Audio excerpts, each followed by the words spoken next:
Presyo kan mga burak asing kandila naglangkaw ngunya na undas sigun sa pirang paratinda. Uyaliwat si Jessica Kalinog.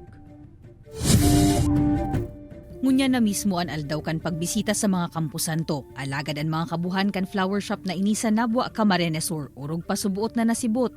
Apuera kaya sa mga orders sa inda. Igwaman ni nag-aarabot na walk-in para magpa-arrange nin burak. Kantidad 150 pesos ang pinakabarato. Ana 1,500 pesos man, igwananin kaibang kandila. Mantang ang pinakamahal, 5,000 pesos. Depende sa klase kan burak na ipapalaag. Mantinido naman subuot ang arog kaining presyo hasta at siya nabanggi. Po yung bulaklak po kasi sa pinagkukuhaan namin is nagmahal talaga siya.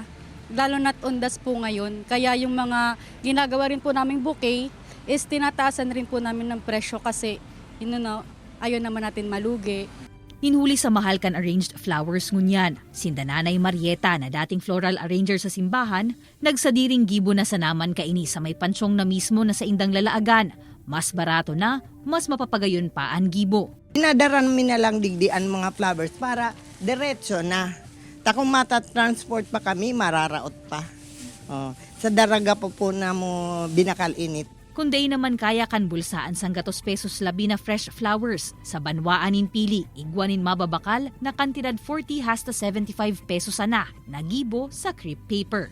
Nag-decide man po kayo mag-gibo ta, medyo bara-barato lang po ang presyo niya kaysa digdi po sa sariwang burak.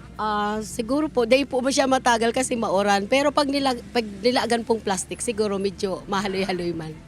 Mientras tanto, 40 pesos hasta 80 pesos man ang presyo kan nakapatos na kandila na pigpapabakal ninda Tatay Silvestre. 50 pesos man ang nakabaso na klase kaini. Sharing na lang yan.